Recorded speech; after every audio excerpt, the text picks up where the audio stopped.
21ª Cátedra Europa, el encuentro académico y cultural del Caribe colombiano y el mundo académico europeo. Europa se vive en el Caribe.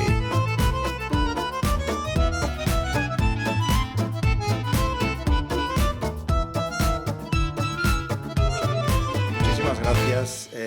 Lo que voy a defender esta tarde es que en realidad hay muy pocas diferencias entre la comunicación política en Europa y en América Latina, con una excepción, y es que aquí se es extremadamente formal a la hora de presentar a los ponentes, como saben mis colegas españoles que andan por aquí, y yo agradezco, por supuesto, muchísimo la formalidad. Voy a intentar resumir de manera rápida, obligadamente rápida, porque quisiera también que hubiera un pequeño, aunque sea pequeño, turno de preguntas, por lo que ustedes, para recalar en aquello que ustedes consideren importante, pero quisiera, puesto que entiendo que se trata probablemente, según he visto en el programa, de la única sesión de comunicación política que hay en estas jornadas internacionales, voy a ir por 4 o 5 ideas sencillas, pero yo creo que muy importantes, que tienen que ver con esta profesión apasionante, y se lo confieso que es apasionante, la tarea de la comunicación política.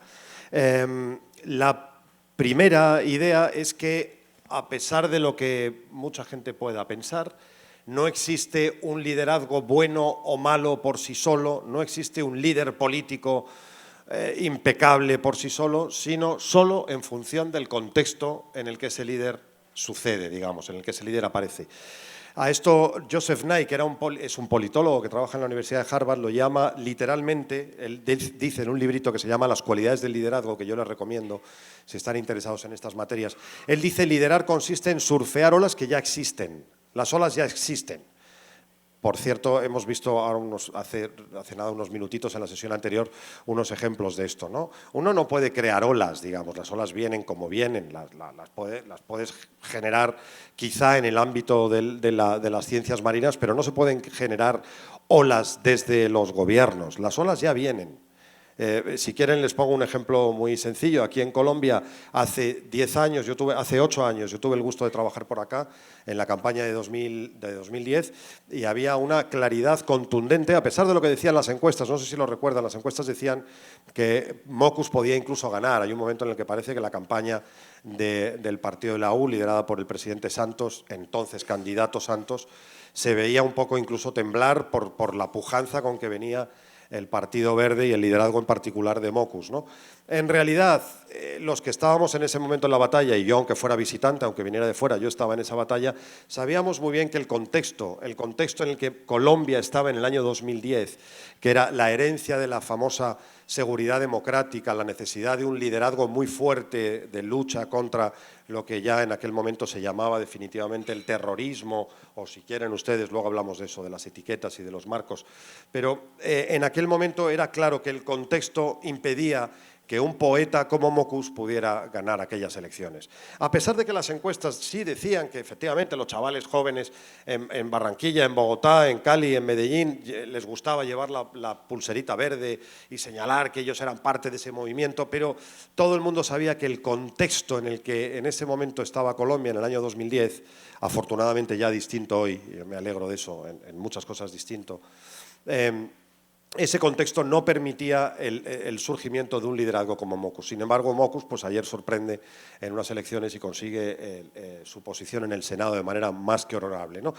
Digamos que no hay candidato bueno o malo, no hay candidato bueno o malo. Si un marciano, a mí siempre me gusta poner esa metáfora, ¿no? Si un marciano llegara y mirara sin corazón, digamos, ¿no? Sin pasión, sin ninguna ascripción, llegara y viera la campaña electoral que enfrentó a George Bush, hijo, por ejemplo, con John Kerry, dirá, coño, evidentemente tiene que ganar el señor de la derecha, el señor alto, el señor listo, el que habla idiomas, el que tiene experiencia, el que ha sido héroe de Vietnam, etcétera. No puede ganar el otro pues es un hombre que sí, hombre, es hijo de presidente, pero en fin, el hombre no, alcohólico, bueno, hasta los 42 años, pequeño pecado de juventud, decía él, pero no puede ser que gane Bush frente al otro, ¿no? Bueno, pues sí, claro que gana Bush. En un momento de guerra contra el terror, enfatizo mucho la etiqueta porque voy a hablar inmediatamente de eso, en un momento en el que el gobierno de Bush, del presidente en ese momento incumbente, se dice allá, ¿no? El presidente que en aquel momento estaba liderando el país, ha sido capaz de convencer a su pueblo de que hay una guerra contra el terror, una war on terror, una etiqueta generada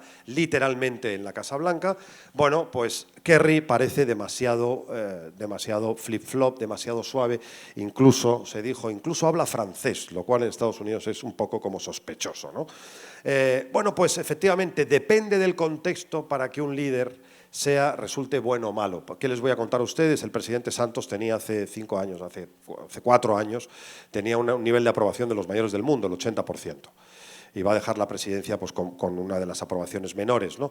Por tanto, todo depende del contexto y nunca en esta profesión nuestra, nunca puedes rechazar a alguien porque pienses que es bueno o malo. Bueno, porque pienses que es malo, depende, es malo ahora, quizá en otro momento pueda resultar su momento, ¿no? Y por tanto, efectivamente, liderar consiste en surfear olas que ya existen. Si tú pones al mejor surfista del mundo, al campeón del mundo de surf, lo pones en un lago estanco, es incapaz de hacer nada.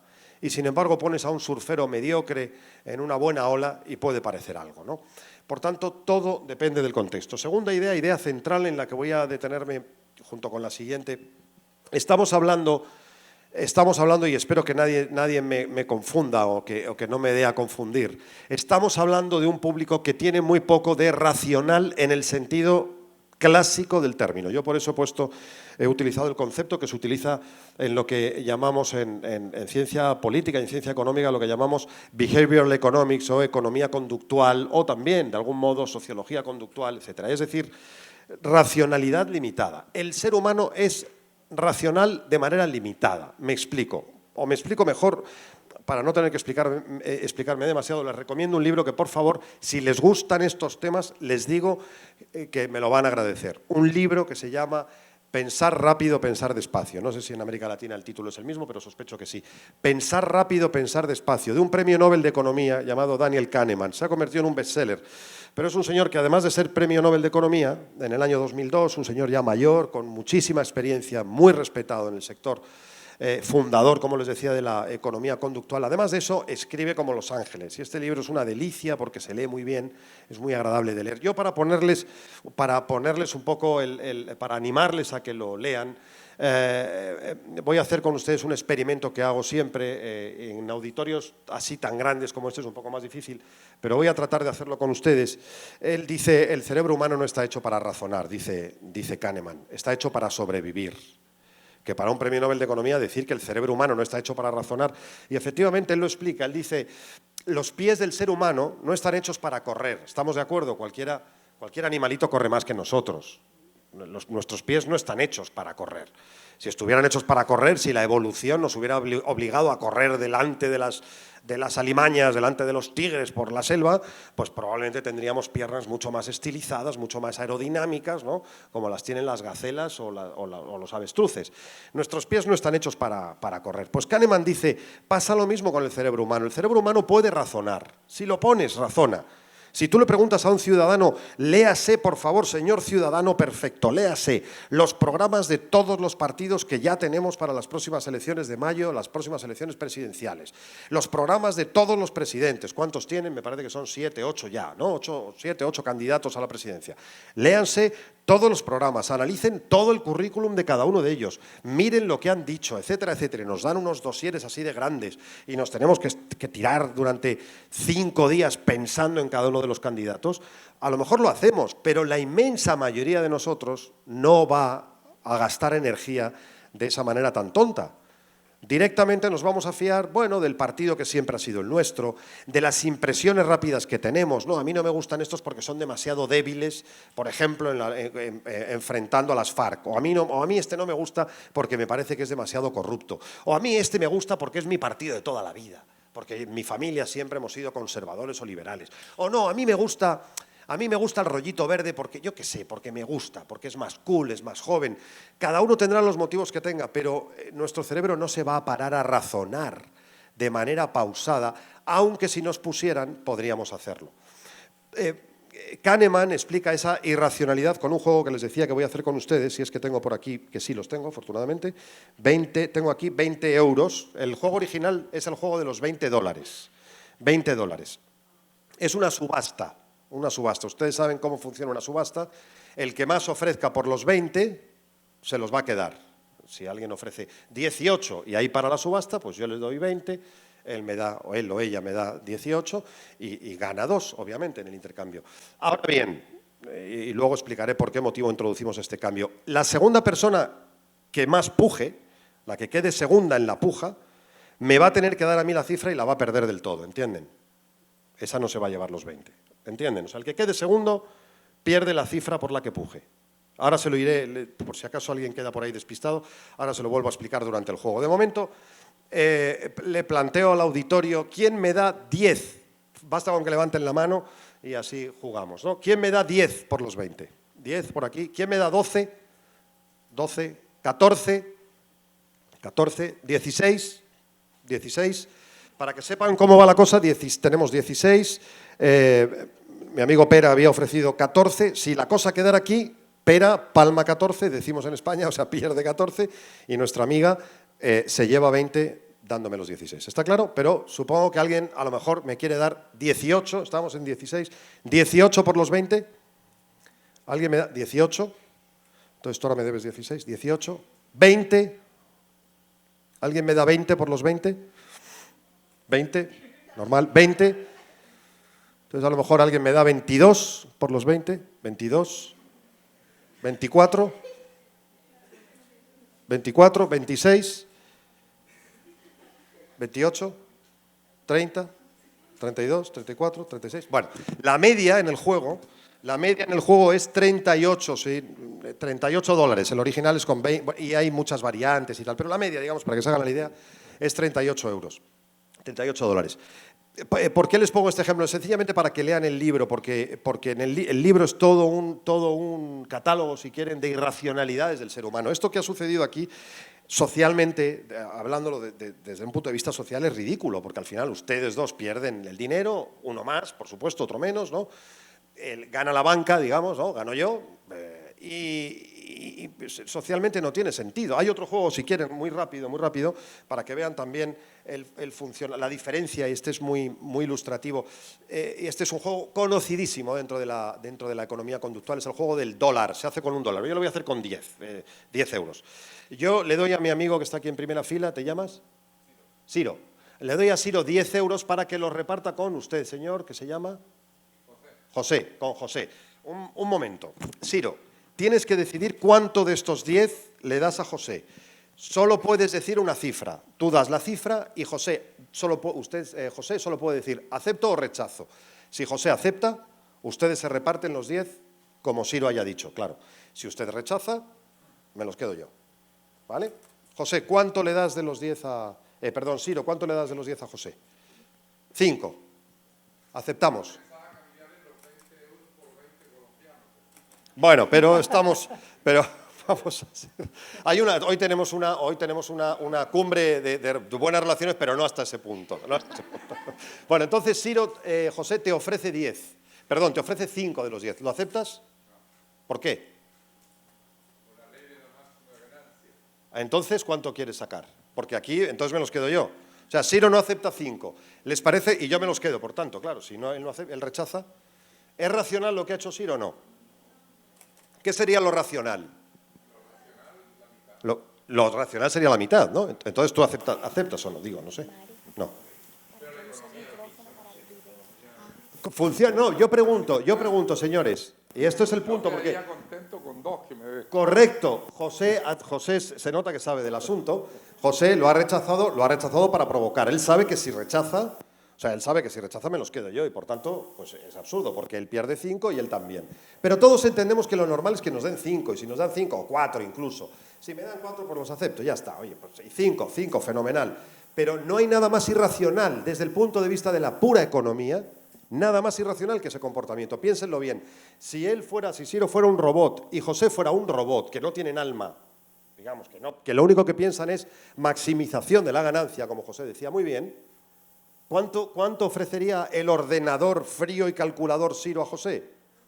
1 céntimo. Porque el ordenador diría, coño, 1 céntimo es más que nada, por tanto acepto. Y ya está. ¿Lo ven o no? Es decir, la racionalidad económica no tiene nada que ver con la racionalidad social. En el comportamiento de Ciro y de José han actuado otros elementos que tienen que ver con la empatía, con la sensación de igualdad, con lo que si quieren en España llamaríamos el buen rollo, es decir, llevémonos bien, no vamos a pelear, pues toma, 5 para ti, 5 para mí. Hay elementos de solidaridad, de colaboración, de cooperación, que no tienen nada que ver con los elementos de la economía clásica.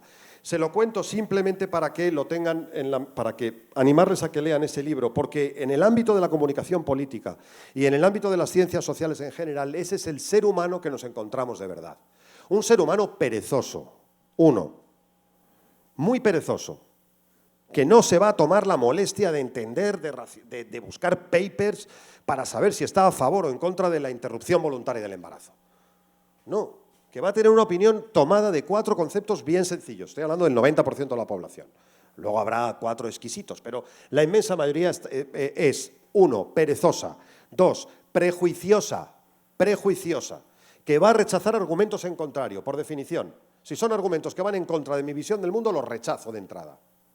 Educadamente a lo mejor, pero los rechazo. Tercero, persistente, es muy difícil de cambiar. Cuando alguien ha adquirido una opinión sobre un determinado tema es difícil de cambiar. Podrá cambiar de partido, de una elección a otra, etcétera, pero es difícil que cambie de opinión.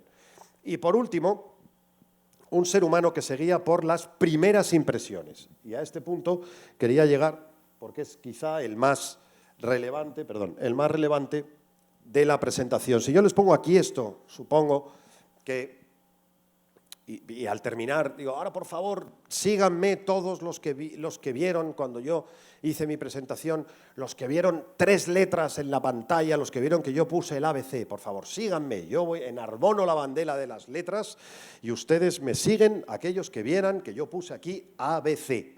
Si en lugar de poner esto, claro, si lo pongo las 2 cosas, ustedes ven cosas raras, ¿no? Pero si en lugar de poner lo anterior pongo esto y digo, síganme, por favor, aquellos que vieran los números, estoy convencido de que ustedes darían la vida también y la hacienda por decir, sí, yo vi un 12, un 13 y un 14.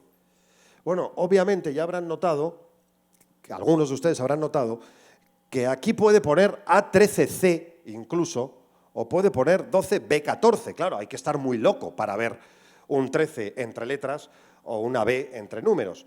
Pero la grafía que está en el centro es exactamente la misma. Esta gráfica también, este ejemplito, digamos, si quieren, este juego óptico, también es de Kahneman. Y es la descripción de un fenómeno de la lingüística, de la psicología y también de la comunicación absolutamente fundamental que llamamos el framing, el enmarcado, el enmarque.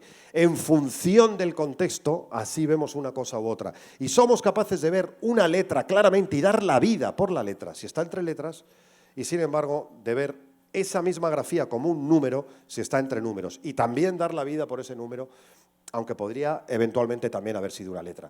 Bueno, pues ese fenómeno del framing, llevado al ámbito de la comunicación, lo vamos a hacer descender un poquito más, nos lleva a un cuento apócrifo que anda por ahí por las facultades de periodismo, que quizá alguno de ustedes lo conozca, que dice que hay 2 sacerdotes o 2 monjes fumando en la puerta del convento. Y uno le dice al otro, ¿tú crees, Simus, que se puede fumar y orar al mismo tiempo? ¿Se puede fumar y rezar al mismo tiempo? Y entonces el otro le dice, pues la verdad yo no lo sé, nunca me lo había planteado, deberíamos preguntar. Y entonces escriben al Papa para pedirle instrucciones. El padre Joe escribe y pregunta al pontífice si se puede fumar mientras se reza. A lo que el Papa le contesta, en la oración nuestro foco debe ser solo Dios y fumar puede distraerte. Por tanto, no recomiendo fumar durante la oración. Pero claro, el padre Simus también pregunta al Papa, pero se lo pregunta de otra manera. Le dice, ¿es permisible, santidad, rezar mientras se fuma? A lo cual el Papa contesta, el apóstol San Pablo nos quiere constantes en la oración. Por eso es aceptable rezar mientras se fuma.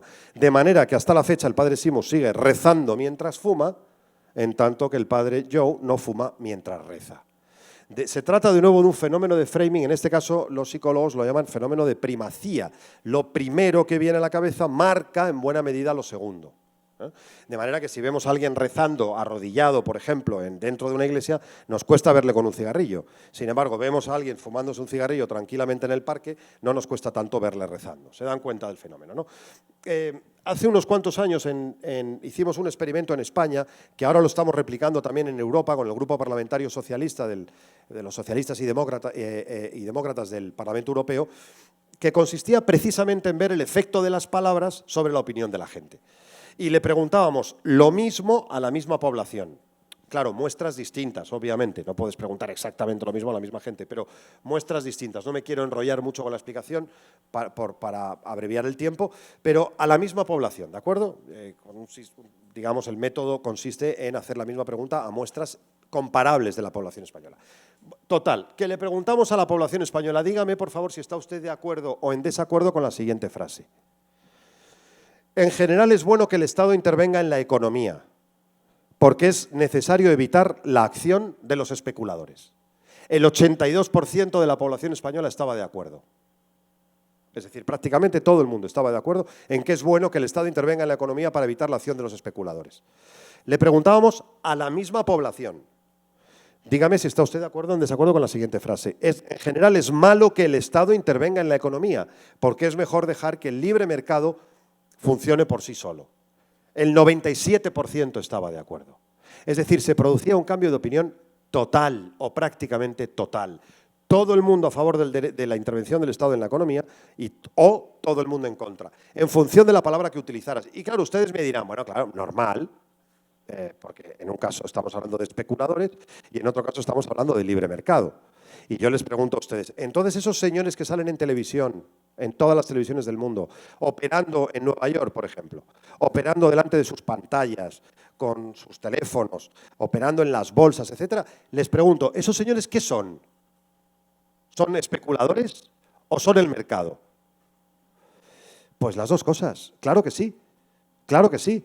Cualquier periodista colombiano puede despertarnos mañana diciendo hoy ha habido un fuerte ataque especulativo contra el peso colombiano en las bolsas. Fuerte ataque especulativo, uy, horror, horror, especulación, mal, mal. Esa misma noticia también se puede decir exactamente igual. Esta mañana los mercados han reaccionado en contra del peso colombiano. Ah, bueno, son los mercados, es el libre mercado. El libre mercado es beatífico. El libre mercado es un lugar maravilloso donde se intercambian lechugas por pesos, ¿no? Y ahí, donde la gente va a comprar, etcétera, es un lugar maravilloso. Sin embargo, especuladores mal. Lo que sucede es que en la inmensa mayoría de los casos la política se maneja precisamente en ese ámbito. El ámbito no de lo que es verdad solo, sino de lo que es verosímil. Y es en el ámbito de lo verosímil en el que trabajamos en la comunicación política y el que, por cierto, lo hace apasionante, porque una vez que eres consciente de la fuerza que tiene el lenguaje, te das cuenta de lo importante que es para las relaciones sociales, para el desarrollo político, para la paz de los países, etcétera. Y también, naturalmente, cómo no, para la mentira, para la corrupción, para las guerras, etcétera. Bueno, les pongo algún otro ejemplito así rápido para que vean. Soy partidario de que haya cuotas de mujeres en puestos de responsabilidad para favorecer la igualdad en el acceso a esos puestos. 81% de acuerdo. Sin embargo, no soy partidario de que haya cuotas de mujeres en puestos de responsabilidad porque no se prima el mérito personal. En este caso sí estamos sugiriendo dos alternativas. Las cuotas hacen las dos cosas, promueven la igualdad, pero también van, en cierto modo, en demérito del mérito personal, valga la redundancia, ¿no? Bueno, pues como ven, el apoyo a las cuotas baja casi 30 puntos o 20 y tantos puntos. Y una que gusta mucho a los sindicalistas, en América Latina el término sindicato no está tan degradado, aunque sí, también depende del país, pero bueno. Es necesario que en las empresas haya representantes de los trabajadores que se dediquen solo a resolver los problemas laborales que surgen. 71% de acuerdo. Sin embargo, es necesario que en las empresas haya liberados sindicales que dejen su trabajo habitual para dedicarse a tareas del sindicato. 40% de acuerdo. Es decir, el apoyo a la tarea sindical baja en 30 puntos, algo más de 31 puntos, en función de los términos, estrictamente de los términos que utilices. Por supuesto, no hace falta, no puedo referirme a conceptos que aquí en Colombia han sido constantemente utilizados. He mencionado antes, por ejemplo, las FARC. ¿Las FARC es una guerrilla o es un grupo terrorista? Claro, el presidente Uribe se encargó, y nosotros fuimos testigos en España, porque Aznar además le acompañó también persiguiendo eso mismo para ETA, se encargó de que en todo el mundo las FARC fueran calificadas como grupo terrorista. Eso tiene un efecto inmediato, claro, por supuesto, porque los periodistas del mundo entero se ven obligados a hablar de grupo terrorista. Digamos que el término terrorista se valida, digamos, se legitima, ¿no? Claro, son las dos cosas, obviamente. Las FARC pueden ser las dos cosas. Las dos cosas son veraces y las dos cosas son verosímiles. En función del término que utilices, así va a ser la opinión que la gente tenga en un caso o en otro. Lo mismo cabe decir de la gente que está saliendo de Venezuela ahora y que está llegando a Colombia, que está llegando a Europa. ¿Son exiliados políticos? ¿Son emigrantes ilegales? ¿Son sencillamente emigrantes? En función de cómo los llamemos, así es como la gente los va a percibir. Y es en ese ámbito, el ámbito de las palabras, el ámbito en el que, como les decía, hacemos el trabajo fundamental de la comunicación. Claro, que eso pasa de las meras palabras a los relatos generales que la sociedad es capaz de compartir. Y en esto tienen una importancia trascendental las expectativas. No solamente en esto, las expectativas tienen una importancia trascendental en todo en la vida. Y voy a explicárselo con una formulita que me contó hace muchos años un amigo, también consultor mexicano. Él dijo, mira, esto es, contó en una sesión, a esto yo lo llamo el efecto Disney World. Disney World. Tú le dices a los niños que les vas a dar una gran noticia. Chicos, os voy a dar una noticia espectacular. Claro, ya tienes a los niños nerviosos. ¿Y qué es? ¿Qué es, papá? ¿Qué es, mamá?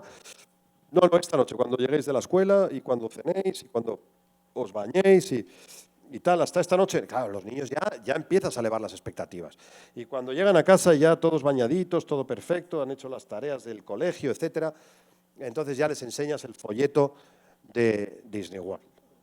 Claro, los niños, Disney World, y les cuentas todo el periplo, Miami, los Everglades, yo qué sé, Orlando, el coche descapotable, convertible, creo que dicen ustedes, ¿no?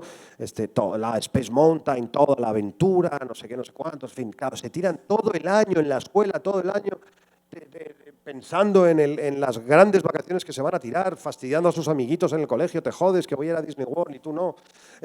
Los niños están todo el año efervescentes con la cuestión y cuando llegas al viaje, y son 10 horas de vuelo, un cansancio espectacular.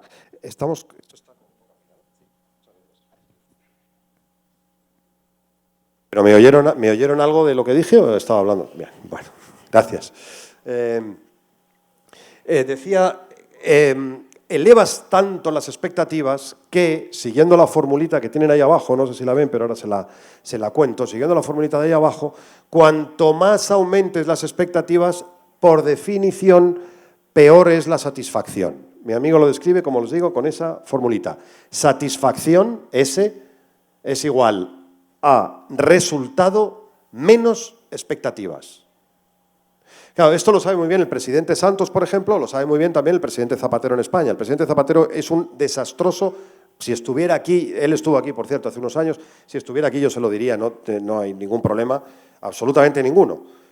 Yo creo que él lo sabe, él es consciente. Él no sabe manejar bien las expectativas. El presidente Rajoy, sin embargo, ustedes no tienen obligación de conocerle mucho, pero el presidente Rajoy maneja extraordinariamente bien las expectativas. Porque el presidente, o si quieren, volviendo al presidente Santos, el problema de abordar un proceso de paz como el que el presidente Santos aborda hace unos años, es que esos procesos son largos, larguísimos, por definición te obligan a negociar, además. Por definición, al negociar tienes que ceder algunas partes, eso hace que las partes más, digamos, los colectivos más, si quieren, iba a decir radicales, pero no sé qué palabra utilizar, o los colectivos... Sí, bueno, más a la derecha en la sociedad, obviamente considerarán eso como un gesto de debilidad, etcétera, con lo cual un manejo de las expectativas en un proceso de paz es muy complicado, porque la gente espera, digamos, resultados más o menos inmediatos, ¿no? En el caso de España, el presidente Zapatero se hizo famoso precisamente por un pésimo manejo de las expectativas. Primero negando que hubiera una crisis, después equivocándose, digamos, al anticiparla, etcétera, etcétera. Rajoy aprendió mucho del presidente Zapatero en eso y al menos eso lo hace bien. En otras cosas está muy mal, en términos de valoración, etcétera, está fatal, está igual que Santos, objetivamente, digamos, el nivel de aprobación está muy bajo. Pero al menos hay algo que ha hecho bien y es mantener siempre bajas las expectativas. Chicos, este verano nos vamos a ir de vacaciones y probablemente nos vayamos a Estados Unidos. Ah, hombre, Estados Unidos, qué bien, ¿no? Pues chulísimo. ¿Y dónde es, papá? Pues hombre, estamos viendo así Florida, pero ¿y Disney World? Bueno, chicos, calma, ya vamos viendo. Claro, tampoco puedes hacer de tus hijos unos cretinos, ¿no? Que no tienen ninguna expectativa de nada, unos cenizos tristes, ¿no? Por supuesto, ese es el equilibrio y tampoco puedes ser presidente de una nación sin estar, digamos, dando esperanza a tu gente y a tu pueblo. Pero ese es el gran equilibrio que hay que conseguir. Y es ahí donde se insertan, como digo, los relatos, las narrativas colectivas, que son extraordinariamente sencillas, que manejan la opinión política en Colombia, en América Latina, en España, en Europa y en todo el mundo. Efectivamente, cuando hablamos de política, a mí siempre me gusta hablar, he puesto figuras ya pasadas, ya algunas muertas, otras fuera del gobierno, para no herir ninguna susceptibilidad, pero aquí están, ¿no? No sé si conocen, esta es una serie que yo creo que era venezolana de nacimiento, y que se llamaba La Isla Presidencial, que tuvo mucha gracia, se hacía en internet, hicieron no sé cuántos capítulos, yo creo que se dejó de hacer ya, pero en la que se veían todos los arquetipos de los personajes, ¿no? Todos los arquetipos de los personajes. Estaban todos los presidentes de los grandes países de América Latina, por supuesto por ahí está Uribe también, si no, por ahí abajo, y bueno, y España estaba representada por el rey y también me parece por Zapatero en algún momento, yo creo que aparecía en algún momento también, ¿no? Bueno, se lo muestro para explicarles que son esos arquetipos, esas definiciones muy sencillas, esas, como me gusta decir a mí, esas conversaciones de cafetería, esas conversaciones de lugar de trabajo sencillas, que no tienen mayor complicación, esas son las que marcan la opinión política de la gente. Esas que además ahora, gracias a Internet, se difunden a toda velocidad en tan solo unos cuantos minutos. Es en ese nivel, en el nivel de los relatos súper sencillos, en el nivel en el que se maneja la política o al menos la comunicación política. Naturalmente, detrás de eso, no quiero que se lleven ustedes una mala impresión, yo me dedico a la parte más frívola de la política. La política tiene otras partes, naturalmente que sí. Hay especialistas en economía, hay especialistas en derechos sociales, hay especialistas en infraestructuras, naturalmente que sí. Sucede que es que yo no me dedico a eso, yo me dedico a la comunicación y por tanto, pues espero que no les suene demasiado frívolo lo que les voy a contar. Pero los que nos dedicamos a la comunicación nos enfocamos precisamente en esa parte. Sabemos que, como decía de nuevo Kahneman, si tú quieres que alguien razone sobre no sé qué, por ejemplo, sobre el proceso de paz, y le pones, si tiene una cierta formación, y le pones durante una semana a escuchar buenas conferencias sobre el tema, a leer sobre el tema, a informarse sobre el tema, probablemente tendrá una opinión mucho más formada, obviamente, sobre el tema. Pero, insisto, la inmensa mayoría de la gente se dirige por el thinking fast, el pensar rápido de Kahneman. Lo primero que ven, si veo ahí una cosa que parece un 13, es un 13 y será un 13. Yo vi un 13 y es un 13. Y esa misma cosa, si la vi entre letras, pues era una B, y era una B, punto. No me paré a razonar. Es lo primero que veo, son las primeras sensaciones, son esos primeros relatos que, como digo, se difunden tan fácilmente en las cafeterías, en los lugares de trabajo, en las sobremesas, en las conversaciones con la familia, etc. Por eso la buena comunicación no se hace después.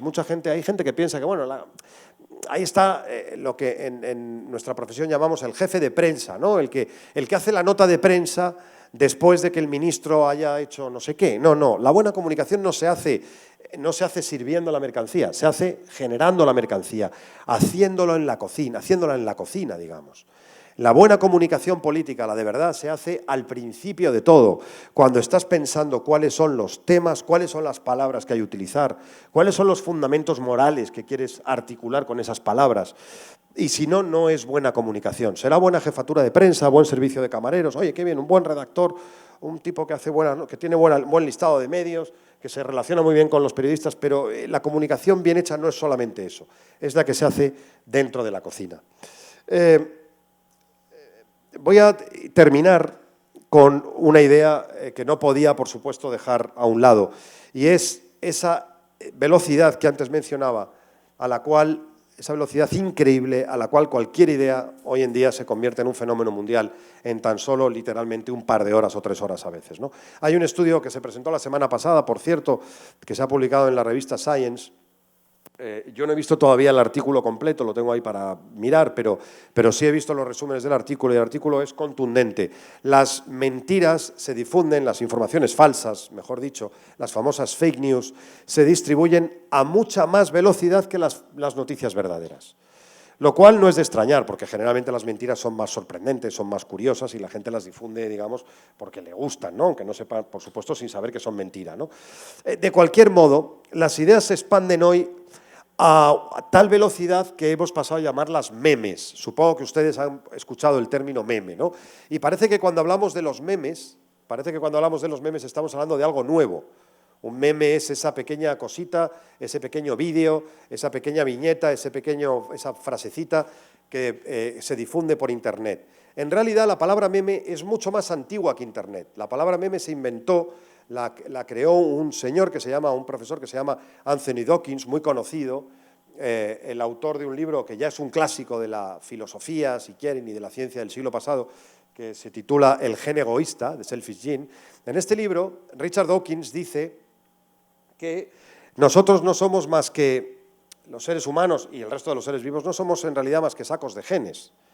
Estamos aquí para que los genes se reproduzcan y quienes son dueños en realidad de la naturaleza son los genes. Nosotros nos vamos y lo único que queda, hombre, sí, puede que hayas escrito un libro o que hayas plantado un árbol o que hayas construido una catedral, pero digamos que de ti, de la especie humana, lo único que queda son tus hijos, son tus genes, nada más. Bueno, y luego ya nos ponemos metafísicos y cada cual que quiere, no, pero vamos a otra vida, bueno, fenomenal. Pero digamos, en esta, lo único que queda es los genes que hayas dejado, ¿no? Y entonces Richard Dawkins, a partir de ahí, habla del gen egoísta. El importante es el gen, y el gen se va a encargar de ir colonizando espacios.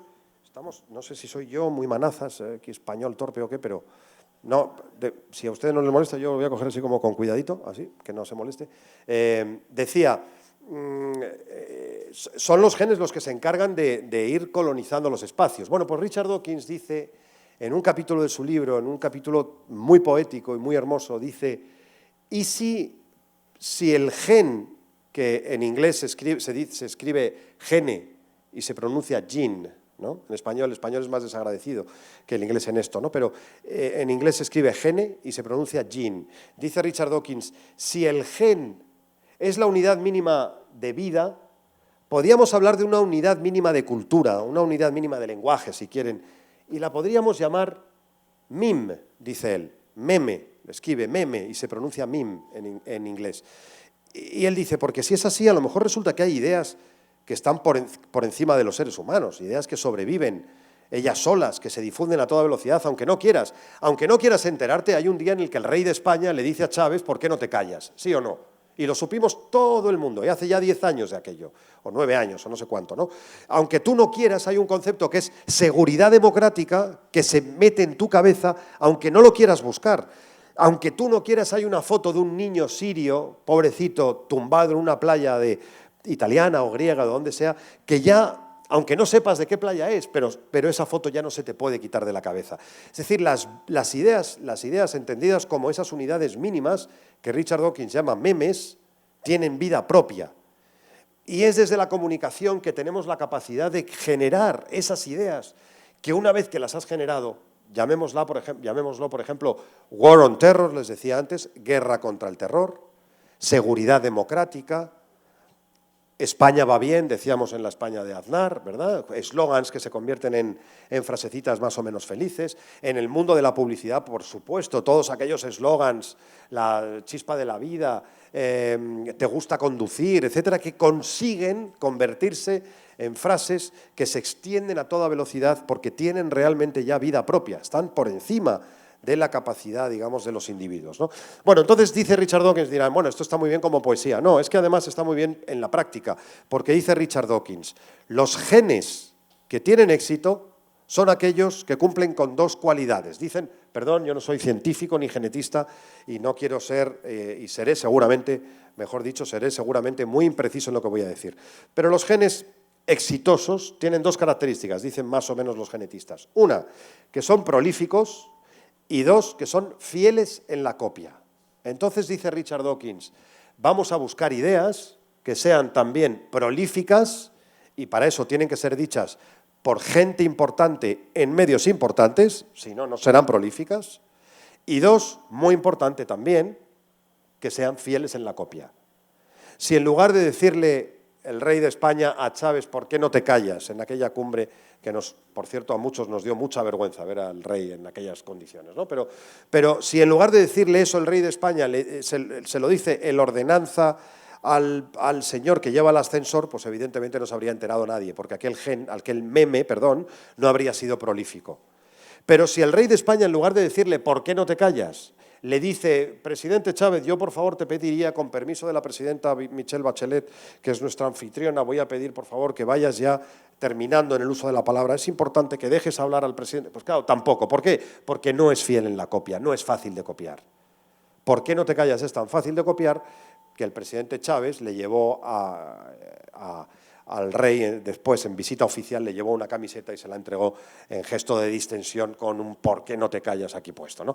Bueno, pues termino ya con una metáfora que para mí, bueno, sí, el hecho de que las ideas se difundan a toda velocidad y que al mismo tiempo nuestros cerebros sean tan perezosos y tan prejuiciosos, ofrece siempre unas mismas fotografías, siempre que hacemos fotografías del mundo de Internet en asuntos políticos, siempre el resultado es parecido a este. Los que están, en este caso, los conservadores, bueno, en Estados Unidos son los republicanos y los demócratas, ¿verdad? Los republicanos relacionándose entre sí, los demócratas relacionándose entre sí. En Estados Unidos es al revés, los colores van al revés, ¿no? Pero si vemos cómo sucede, por ejemplo, en Francia, vemos que es exactamente lo mismo. La derecha relacionándose con la derecha. La izquierda relacionándose con la izquierda, los verdes con los verdes, y como ven hay pocos puentes, digamos. Eso es algo que sabemos los que más o menos estamos en Internet, etcétera, que ya somos todos prácticamente, lo sabemos bien. Nos gusta tuitear a los nuestros, nos gusta seguir a los nuestros, y si hay algún comentario de un adversario político nuestro, no lo tuiteamos a menos que queramos que haga el ridículo. Pero no lo tuiteamos, nunca jamás. Yo nunca he visto a nadie decir, bueno, esta opinión yo no estoy de acuerdo con ella, pero me merece, sin embargo, un respeto y por eso la pongo a disposición de mis seguidores. Eso no sucede, señores. No sucede ni en América Latina ni en Europa. Eso no sucede en Noruega. Todos ellos tan limpios y tan cultos y tan lectores, etcétera. No sucede en ninguna parte del mundo. La gente se comporta en esta forma que ven aquí, un poco como tribal, ¿no? Como de tribus, ¿no? O si quieren, como si fuera un safari, ¿no? Los cocodrilos están aquí, los cocodrilos andan por aquí, las cebras están por allí. De vez en cuando un cocodrilo va y se come una cebra, pero vuelve enseguida a su hábitat, digamos. Cada uno está en su ámbito, cada uno está en su hábitat. Y eso es lo que encontramos permanentemente en la conversación política en cualquier parte del mundo. Eso puede estar produciendo un fenómeno que llamamos también de flojera social, ¿no? Hay un experimento que tiene ya ciento y pico años de historia. Un psicólogo social quiso medir cuánto tira la gente en el famoso juego de la soga. ¿Cómo lo llaman ustedes? De la cuerda, de la soga, ya saben, ¿no? Unos tiran, la misma gente, 10 de un lado, 10 de otro, ¿no? Y a ver quién gana, ¿verdad? Bueno, pues, ¿cuánto tira la gente de la soga en función de cuánta gente está tirando? Y él notó algo que tiene bastante sentido. Cuanta más gente hay tirando de la cuerda, la gente menos esfuerzo hace. Por tanto, lo que puede estar pasando en nuestra sociedad es que cuanto más sentimos que la gente está participando, cuanto más creemos que está participando, porque los vemos en las redes sociales, los vemos constantemente, hashtag no sé qué, muévanse, pongan el tuit no sé cuándo, lo ves en la televisión, en el Instagram, no sé qué, cuando tienes la sensación de que la gente se está movilizando, tú haces menos esfuerzo y te movilizas menos. Claro, hay algunos gobiernos que esto ya lo han entendido. China y Rusia, de manera muy particular, ya lo han entendido. Con lo cual, proveen a la gente de medios para que difundan toda la información que quieran, dentro de un orden, claro, dentro de un orden. Pero en China hay muchísimo Internet, y mucho Internet político. Claro, controlado, digamos, por las herramientas propias del país, más o menos verificadas por el Estado, etcétera, por supuesto, pero allí se han dado cuenta rápidamente. Cuanto más distraída esté la gente, menos participa de verdad. Mientras estén jugando con el ordenador, no se echan a la calle, para protestar. Bueno, esta es la conversación, lo que les decía de la conversación en Internet, ¿no? Aquí lo ven, aquí ven por ejemplo, el debate pro Obamacare y en contra del Obamacare, no, mejor dicho, pro y en contra, hay más en contra, digamos. En Estados Unidos es una fotografía de hace 2 o 3 años, ¿no? Y como ven es exactamente lo mismo, los que están en contra hablan con los que están en contra, los que están a favor hablan con los que están a favor. Es siempre igual, siempre encontramos la misma fotografía. Bueno, no dejes pasar, dijo Hillary Clinton hace unos años, y hemos visto casos en todo el mundo, vemos casos constantemente, no dejes pasar, dijo Hillary, la oportunidad de una buena crisis, dijo. Claro, los republicanos enseguida se le echaron al cuello, qué frívola la secretaria de Estado, ¿cómo puede decir una frivolidad? Hillary quería decir algo que es absolutamente cierto y que está detectado en la ciencia política mundial desde hace mucho tiempo. El fenómeno se llama, científicamente, digamos, se llama el fenómeno de rally round the flag, es decir, cierre de filas, lo podemos llamar nosotros si quieren. ¿En qué consiste el fenómeno? El fenómeno consiste en que cuando hay un ataque percibido como un ataque exterior, que puede ser, por supuesto, un ataque terrorista, puede ser una confrontación con otro, un conflicto con otro país, puede ser también un desastre natural, puede ser incluso la muerte, que le llegue la muerte a alguien, por ejemplo, a la esposa de Néstor Kirchner, ¿no? Etcétera, etcétera. Cuando de pronto la sociedad sufre un ataque exterior, aunque sea, insisto, un ataque natural, etcétera, etcétera, inmediatamente se produce un incremento en el nivel de aprobación del mandatario correspondiente. Claro, por ejemplo, puede haber muchas excepciones. Colombia, por ejemplo, es una excepción. Colombia, desgraciadamente, ha pasado durante muchos años con atentados terroristas pues, prácticamente diarios y además a veces con un montón de víctimas, ¿no? O no sé, por poner otro ejemplo, en México, digamos, la violencia ya es de tal nivel que mueren 25 tipos en Acapulco y prácticamente la sociedad ya ni se inmuta, ¿no? Pero cuando se producen ataques externos, que alteran, digamos, el orden habitual del país, inmediatamente sube el nivel de aprobación del mandatario. Si mañana, por supuesto no lo deseo, naturalmente que no, pero si mañana hubiera un terremoto gravísimo en alguna zona de Colombia, inmediatamente el presidente Santos tendría, por definición, un cierto nivel de subida en el nivel de aprobación. Claro, para eso hay que hacer 3 o 4 cosas que están en los manuales y que son sencillísimas. Hay que seguir una liturgia muy sencilla y es aparecer, estar, por supuesto. 2, liderar la unidad del país. 3, decir que nosotros somos los buenos y ellos, quienes sean, son los malos, por supuesto. Y 4, llamar a la unidad y a la recuperación inmediata del orden, digamos. Y si haces esas cosas, inmediatamente ese nivel de aprobación sube. Las subidas que ven aquí son... No sé si se ven bien desde ahí atrás, pero, por ejemplo, por supuesto, el mayor que hemos visto nunca han sido 34 puntos de subida después del atentado de las Torres Gemelas.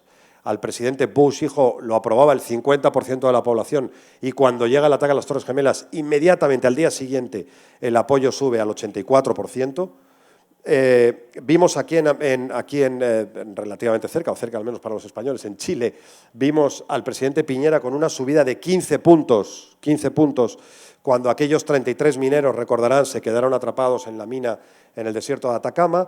Hemos visto a la presidenta Cristina Fernández de Kirchner subir 21 puntos justo después de la muerte de Néstor Kirchner, e incluso hemos visto en Europa, un caso peculiar y un poco cómico, si quieren, hemos visto cómo después de que le pegaran una pedrada a Berlusconi, al primer ministro italiano Berlusconi, cuando entraba en el coche, quizá lo recuerden porque fueron unas imágenes muy llamativas, un loco le dio en la boca, le salió sangre y tal. Bueno, pues hemos visto cómo subía 7 puntos su nivel de aprobación simplemente por aquel golpe, ¿no? 7 puntos que coincidían con los 7 puntos de sutura que le tuvieron que poner en el labio, de manera que uno ya sabe que cada punto de sutura, un puntito, bueno, no es tan frívolo ni muchísimo menos, pero ese efecto, por supuesto que se produce. Por supuesto, todo esto está muy bien si no solamente, esto no es, algunos colegas en el ámbito de la comunicación en general están utilizando esa palabra que a mí me parece realmente infantil y francamente no me gusta, ¿no? Esa palabra que es esto del storytelling, ¿no? Pues hoy en día, no, pues el storytelling y la gente habla de storytelling y tal. Bueno, el ser humano siempre ha contado historias, el storytelling es intrínseco a la condición humana y por tanto pues, parece como que hemos descubierto ahora la capacidad de contar historias. Pero no, si aceptamos la palabra, esto no va de storytelling, esto va de story doing, claro. O sea, esto va de de story making, ¿no? De cómo haces, de cómo representas las historias, no solamente de lo que dices, sino de lo que haces, cómo estás, dónde estás, cómo te vistes, de quién te rodeas. Bueno, termino con una última metáfora y un par de vídeos que la ilustran. Se dice que nuestra sociedad ha cambiado mucho en la manera de comunicar con la llegada de las redes sociales, y es verdad, yo mismo lo he dicho y lo creo de verdad. La comunicación que hacemos ahora no es la que hacíamos hace 10 años, esto es indiscutible. Ahora estamos pegados a la actualidad, etc. Hace cosa de un año,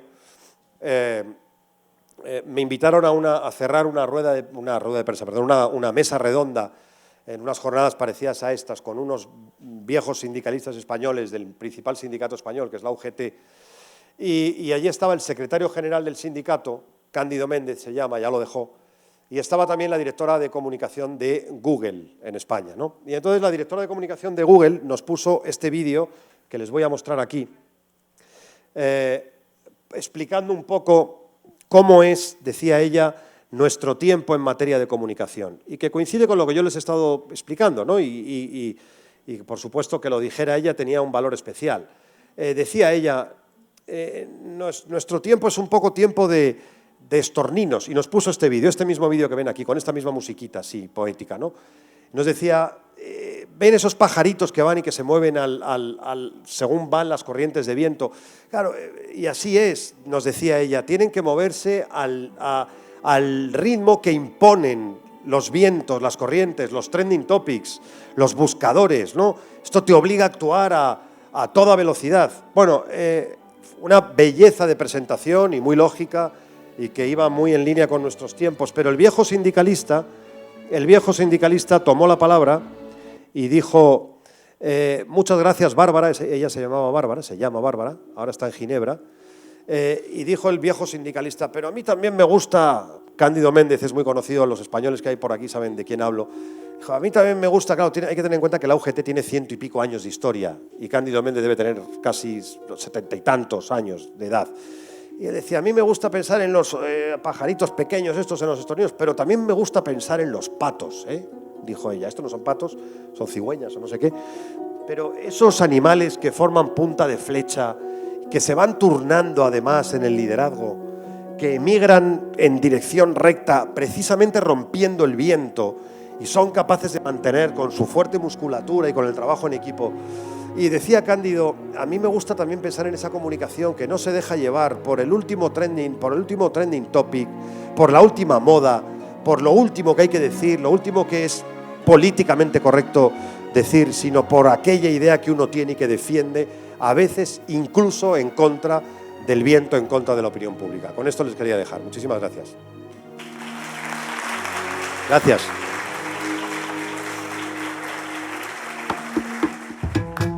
XXI Cátedra Europa, el encuentro académico y cultural del Caribe colombiano y el mundo académico europeo. Europa se vive en el Caribe.